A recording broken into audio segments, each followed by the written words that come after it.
Nauuhaw po ba kayo? Nauuhaw po ako dahil kakaiba rin po ang paghahanda ko po para po sa reflection po na ito ngayong hapon. Siguro po kung tatanungin kayo kung kakain kayo ngayon or iinom ng tubig, ang pipiliin nyo ay pag-inom ng tubig dahil mainit po ngayon. Pero sa buhay natin, minsan meron tayong kakaibang uhaw na iniisip natin saan kaya natin kukunin ang tubig na ito. Ito kaya ay malinis na tubig sa gripo o tubig na iniwan natin kaya sa ating mga refrigerator. Kahit ako man din ay ilang beses nang nauhaw. Pero ibang uhaw po ang naramdaman ko noon. Ako po si Jem at naglilingkod po ako dito sa ating parokya bilang bahagi ng Lector and Commentators Ministry.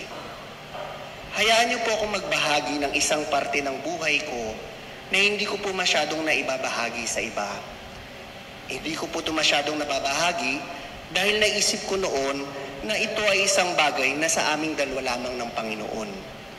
Pero habang tumatagal, ito pala ay isang karanasan din ng pagkauhaw na maaaring may malapit na karanasan din sa ibang tao. Taong 2021, sa pagdiriwang ng 500 years of Christianity in the Philippines ng ating simbahan, ang awitin ni Father Carlo Magno Marcelo na pinamagataang awit ng misyon ay nagkaroon ng malalim na epekto sa akin. Araw-araw itong ginagamit noon bilang recessional song o awit pagkatapos ng misa sa Manila Cathedral kung saan ako dating madalas magsimba after ng pandemic. Dati naisip ko na ang misyon ko noon ay ang trabahon ko bilang parte ng sales and marketing team ng Shepherd's Voice Publications na pinamumunuan ni Brother Bo Sanchez, isang Catholic lay preacher and author. Naisip ko yun ang tunay na misyon ko sa buhay. Ngunit nung nagdasal ako sa Panginoon, Panginoon, ano pa po ba ang gusto ninyong gawin sa aking buhay? Nagkaroon ng Diyos ng mas malinaw na tugon sa akin pagkatapos ng isang taon. May 2022, napapansin ko na ang mga homilya ni na Father Reggie Malikdem at Father Khalil Yamado noon sa Manila Cathedral, gayon din ni Father Dave Concepcion na noon ay naka-assign sa Santa Maria Goretti Parish, ay tila nangungusap sa akin at may iisang tema. Ang pagtugon sa tawag at kalooban ng Diyos, ang pakikinig sa Kanya, at ang pagdiskubre mo sa misyon mo sa buhay o ang iyong life vocation. Ika nga, lahat daw tayo ay merong bukasyon sa buhay.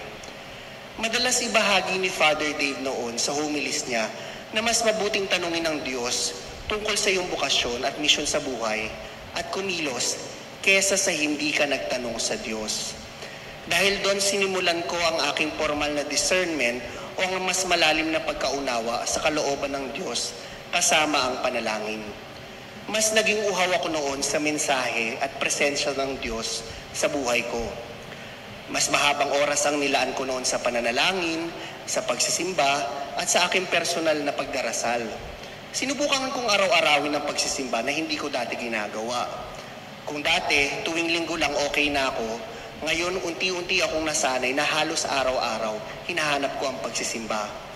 Kinausap ko rin ang iba't ibang pari sa ating diocese upang malaman ang kanilang bukasyon at naging spiritual director ko noon si Father Khalil Yamado. Napakalaking pasasalamat ko sa kanya dahil sa kanyang mga turo at sa kanyang pagbabahagi. At nakita ko sa sarili ko na sa kanyang pagbabahagi, nararamdaman ko ang Panginoon na nangungusap sa pamamagitan niya. Napansin ko rin na noon at pag tinatanong ko ang mga pari na kakilala ko, na naging mabuting kaibigan ko na rin kung ano ang kanilang kwentong bukasyon, meron silang iisang tema na nagkakapare-pareho sila. Ito ay tuwa. Ang malalim na tuwa sa piling ng Panginoon. Alam ko mahirap at malaking hamon ang pagpapari. At nagdasal ako nun sa Panginoon. Panginoon, ako ba ay tinatawag mong maging pari? Nung binabalikan ko ang bahagi ng aking buhay, ang aking mga dating trabaho at karanasan, medyo nakaramdam ako ng konting kaba. Maaari nga ang Diyos ay inihahanda ako bilang isang pari. Kasi mula elementary hanggang first year college, sa probinsya namin sa Los Baños, Laguna, naglingkod ako bilang junior lector and commentator at junior Legion of Mary sa St. Anthony de Padua Parish sa Los Baños, Laguna. Naalala ko pa noon nung tinanong ako ng aking kura paroko kung gusto kong maging pari. Ang unang sagot ay, ayoko po, Father. Kasi dahil inosente pa ako noon, at nung tinanong ako ng nanay ko kung bakit ayoko, sinabi ko, ayoko kasi kinakain ng mga matatanda yung kamay ni Father sa komunyon. Naging bahagi din ako ng media ministry at Singles Life Group Ministry ng The Feast Alabang, isang Catholic charismatic community ng Light of Jesus Family na pinamumunuan ni Brother Bo at ang aking kasalukuyang trabaho sa Shepherd's Voice Publications.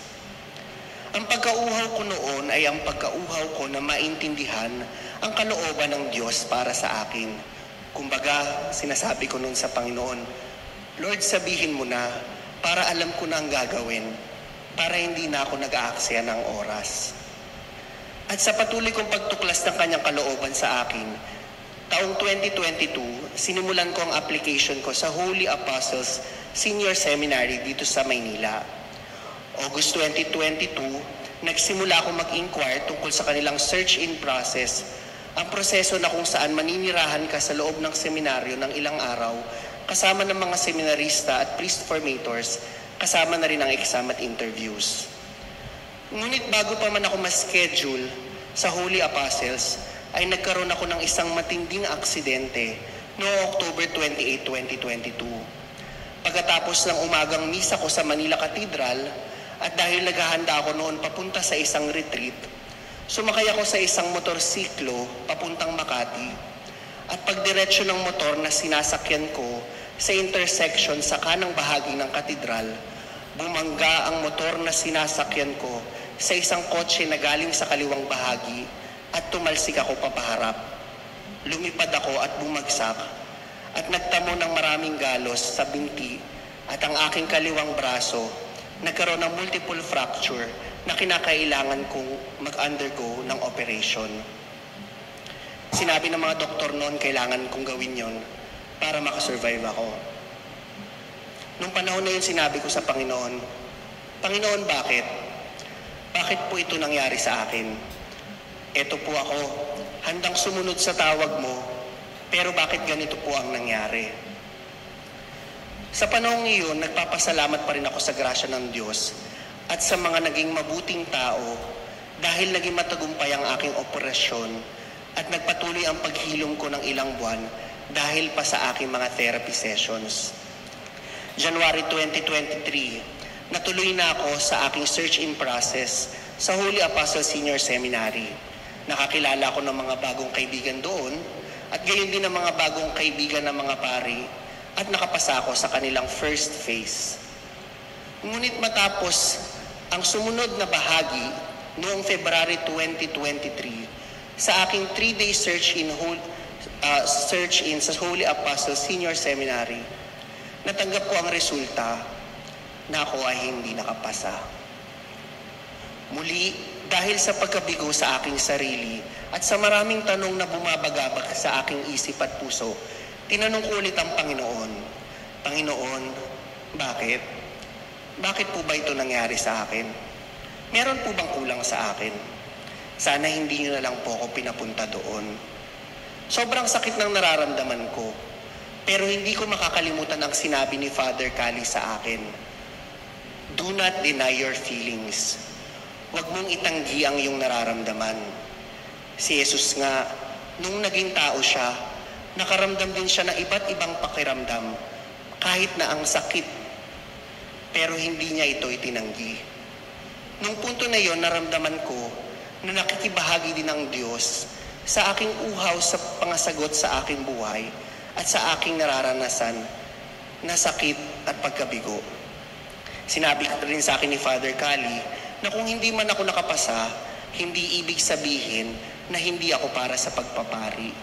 Maaaring may iba pang plano ang Diyos. At ngayon nga, Maaaring ang isa sa mga sagot ng Panginoon ay ang paglilingkod ko dito sa Santissima Trinidad. Naalala ko rin ang sabi noon sa akin ni Father Jack, "You have a home here at STP." Meron kang tahanan dito sa Santissima. Patuloy akong nanalangin noon sa Panginoon at unti-unti kong isinuko uli ang sarili ko sa Kanya. Ipinagpatuloy ko ang discernment at mas kinilala ko pa ang sarili ko at ang aking paglilingkod sa Kanya. Pagbabalik tanaw, ang aksidenteng nangyari sa akin at ang hindi ko pagbasa sa seminaryo ay isa ring karanasan ni Jesus noong napako siya sa krus. Siya ay nauhaw. Ako rin ay nauhaw sa Kanyang presensya at gabay. Humingi siya ng tubig, ngunit ang ibinigay sa Kanya ay isang espongha na ibinabad sa maasim na alak. Humingi ako ng sagot. May mga pagkakataong wala siyang sagot. Humingi ako ng mas maayos na daan, ngunit nasaktan ako sa daan na tinahak ko. Ang pait ng buhay, katulad ng pait ng alak na tinanggap ni Jesus, ay hindi maiiwasan. At dahil sa karanasan ko, mas naiintindihan ko na ang pagkauhaw ng Diyos ay hindi lang pagkauhaw na pisikal. Ito rin ay pagkauhaw niya sa bawat isa sa atin. Ang karanasan ko na nabahagi ay ang pagkakataon na ang grasya ng Diyos ang nagpuno. Sa bawat tanong ko sa Kanya, may mga bagay ako na minsan hindi ko naiintindihan at ayaw kong tanggapin. Ngunit grasya niya at ang presensya niya ang nagpupuno. Ngayon, patuloy ko pa rin tinatahak ang daan sa pagsunod sa kalooban ng Diyos. Hindi ko patunay na alam ang aking hinaharap sa aking bukasyon. Ngunit iisa ang aking tiyak. Kasama ko ang Diyos, mahal ko ang Diyos, at hindi ako nag-iisa sa piling niya. Ikaw ba ay nauuhaw ngayon? Saan ka kumukuha ng tubig para mapawi ang iyong uhaw? Halika at mas kilalanin mo pa si Jesus, ang nagbigay ng Kanyang buhay para mapawi ang uhaw natin at para hilumin ang ating mga sugat sa buhay.